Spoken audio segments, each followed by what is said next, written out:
حضرت امام جعفر صادق رضی اللہ تعالی عنہ فرماتے ہیں میرے بابا حضرت امام باقر رضی اللہ تعالی عنہ کی مجلس میں ایک خاتون آئی،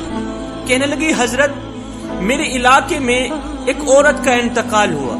میں اسے غسل دے رہی تھی۔ غسل دینے کے دوران جب میں نے غور کیا تو اس کی صورت بدلتی نظر آئی، اس کی شکل و صورت بگڑتی نظر آئی۔ میں دیکھ کر حیران رہ گئی، تعجب میں پڑ گئی، سوچ میں پڑ گئی کہ یہ عورت تو نمازی تھی، نماز بھی پڑھتی تھی، قرآن بھی پڑھتی تھی، تہجد گزار تھی۔ حضرت مجھے بتایا جائے کہ آخر اس نمازی عورت کی خوبصورتی بدصورتی میں تبدیل کیوں ہو گئی، اس کی شکل بگڑتی ہوئی مجھے محسوس کیوں ہونے لگی۔ حضرت امام باقر رضی اللہ تعالی عنہ نے فرمایا اے اسلام کی مقدس شہزادی، اب تم جاؤ، کل جب آنا تو اس عورت کو ساتھ لے کے آنا جس عورت نے اس مردہ عورت کے ساتھ کافی وقت گزارا ہو، اس مرنے والی عورت کے ساتھ جس عورت نے وقت گزارا ہو نا، اس عورت کو میرے پاس لے کے آنا، میں اسی سے اس سوال کا جواب لے کے دوں گا۔ یہ عورت گھر چلی گئی۔ دوسرے دن اس کی ماں کو حضرت امام باقر رضی اللہ تعالی عنہ کی خدمت میں حاضر کیا۔ حضرت نے پوچھا، ماں جو کچھ پوچھوں گا سچ سچ بتانا، وہ تیری مرنے والی بیٹی، اس کی زندگی کیسے گزری، اس نے اپنی زندگی کیسے گزاری، اس کی جوانی کیسے گزری،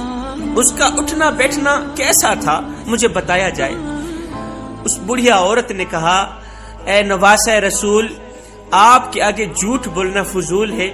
آپ کے آگے چھپانا فضول ہے۔ دراصل وہ جو میری بیٹی تھی جس کا انتقال ہوا، ایک تو بد اخلاق تھی، اس کا اخلاق اچھا نہیں تھا۔ گرد و نواح رہنے والی جتنے بھی ہمسایاں عورتیں تھیں اس کے مرنے کی دعائیں کرتی، یا اللہ یہ بد اخلاق عورت کب مرے۔ حالانکہ وہ نمازی بھی تھی، پرہیزگار تھی، تہجد گزار تھی، لیکن بولنے کی تمیز نہیں تھی، اس کا اخلاق اچھا نہیں تھا۔ دوسرا، وہ شوہر کے آگے چہرہ بگاڑ کے رکھتی تھی، جب بھی شوہر اسے دیکھتا تو وہ شوہر کو پریشان ہی کر کے رکھ دیتی، شوہر کو غمگین کر کے رکھ دیتی۔ جب بھی شوہر اسے محبت بھری نظروں سے دیکھتا، ہر وقت شوہر کے آگے چہرہ بگاڑ کے رکھ دیتی۔ حضرت امام باقر رضی اللہ تعالی عنہ نے فرمایا اے اسلام کے مقدس شہزادیوں، فرمایا 5 عورتوں کا قیامت کے دن جنت میں جانا مشکل بن جائے گا۔ حضرت امام باقر رضی اللہ تعالی عنہ نے ان عورتوں کو مخاطب کر کے فرمایا قیامت کے دن 5 عورتوں کا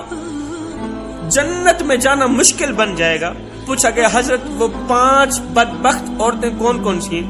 یا وہ 5 کام کون کون سے جن کے کرنے سے جنت میں جانا مشکل بن جائے گا؟ حضرت امام باقر رضی اللہ تعالیٰ عنہ فرمایا ایسی عورت جو اپنے شوہر کی نیکیوں کا انکار کرے، جو اپنے شوہر کی اچھائیوں کا انکار کرے، اپنے شوہر کے تمام احسانات کا انکار کرے۔ رسول خدا صلی اللہ علیہ وسلم نے فرمایا ایک عورت شوہر کے ساتھ کئی سال زندگی گزارتی ہے، ایک اچھا شوہر اپنی بیوی پر ہزاروں نعمتیں لٹاتا ہے، ہزاروں کروڑوں نعمتوں کی بارش برساتا رہتا ہے، لیکن جب وہ غریب ہوتا ہے، جب اس کے ہاتھ سے مال چلا جاتا ہے، جب وہ غریب ہو جاتا ہے، پھر یہی اس کی بیوی اسے یہ کہتی نظر آ رہی ہوتی ہے کہ آپ میں کبھی بھی مجھے کوئی اچھائی نظر نہیں آئی۔ ایک اچھے شوہر کو یہ جملہ کہنا، یہ لفظ کہنا، جب وہ امیر تھا تو ہزاروں نعمتوں کی بارشیں برساتا، ہزاروں نعمتیں لٹاتا تھا، اب جب وہ غریب ہوا، غربت کا شکار ہوا، تو بیوی یہ کہتی ہوئی نظر آ رہی ہے، آپ میں نے کبھی بھی کوئی اچھائی نہیں دیکھی۔ رسول خدا صلی اللہ علیہ وسلم فرماتے ہیں یہ جو جملہ ہے نا، یہ نیکیوں کو، نمازوں کو، روزے کو، حج کو، زکوٰۃ کو، سجدوں کو، تہجد کو، تمام نیکیوں کو اس طرح کھاتا ہے جس طرح آگ لکڑیوں کھاتی ہے۔ عورت کا یہ جملہ، ایک اچھے شوہر کو یہ جملہ کہنا کہ میں نے آپ میں کبھی بھی کوئی اچھائی نہیں دیکھی۔ رسول خدا صلی اللہ علیہ وسلم نے فرمایا اگر کوئی شوہر اپنی بیوی کو محبت بھری نظروں سے دیکھے، پیار بھری نگاہ سے دیکھے، تو آگے بیوی نہ مسکرائے، الٹا اس طرح چہرہ بگاڑ کے شوہر کو دیکھے کہ الٹا شوہر کو پریشان کر دے،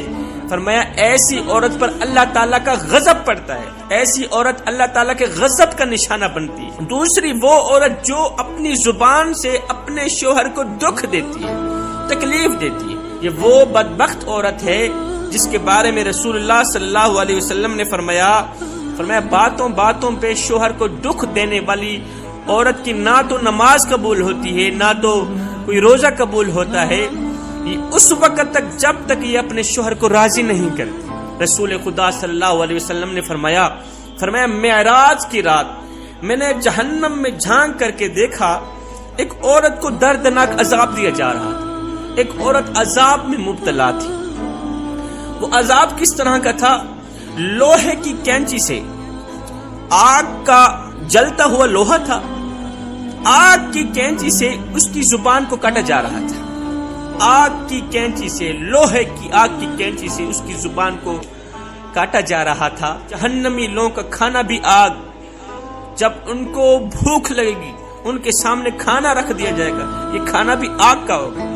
جب ان لوگوں کو پیاس لگے ان کے سامنے پانی رکھا جائے گا، یہ پانی بھی آگ کا ہوگا، ان کا کھانا بھی آگ کا، ان کا پینا بھی آگ کا۔ رسول خدا صلی اللہ علیہ وسلم فرماتے ہیں میں نے حضرت جبریل سے پوچھا، جبریل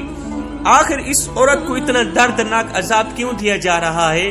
تو حضرت جبریل نے عرض کی، یا رسول اللہ یہ وہ بدبخت عورت ہے جو اپنے شوہر کو اسی زبان سے دکھ دیتی تھی، درد دیتی تھی، تکلیف دیتی تھی، ایسا جملہ بار بار بولتی تھی جو شوہر کی تکلیف کا باعث بنتا۔ فرماتے ہیں تیسری وہ عورت جو زیب و زینت کر کے بن سمر کر شوہر کی اجازت کے بغیر گھر سے باہر نکلتی ہے، غیر محرم مردوں کے سامنے جاتی ہے، اپنا چہرہ دکھاتی ہے، خوبصورتی دکھاتی ہے، کٹے ہوئے بال دکھاتی ہے، فیشنیبل عورت جو شوہر کی اجازت کے بغیر گھر سے باہر نکلتی ہے، جب تک وہ گھر میں داخل نہیں ہوتی تب تک اللہ کے فرشتے ایسی عورت پر لعنت کرتے رہتے ہیں۔ فرمایا شوہر کی اجازت کے بغیر گھر سے باہر قدم بھی نہ رکھنا۔ فرمایا ایسی عورت کا بھی جنت میں جانا مشکل بن جائے گا، ایسی عورت جہنم میں جائے گی جو عورت شوہر کی اجازت کے بغیر، شوہر کی غیر موجودگی میں غیر محرم مرد کو گھر میں لے کے آئے۔ اب آپ لوگوں کے رشتہ داروں میں سے کتنے لوگ ہیں جو غیر محرم ہیں، جو آپ کے گھر آتے جاتے ہیں، شوہر کی غیر موجودگی میں آتے جاتے ہیں؟ فرماتے ہیں ایسی عورت کا بھی جنت میں جانا مشکل بن جائے۔ فرمایا پانچویں ایسی عورت جو شوہر کے آگے منہ بگاڑتی ہے، چہرہ بگاڑتی رہتی ہے،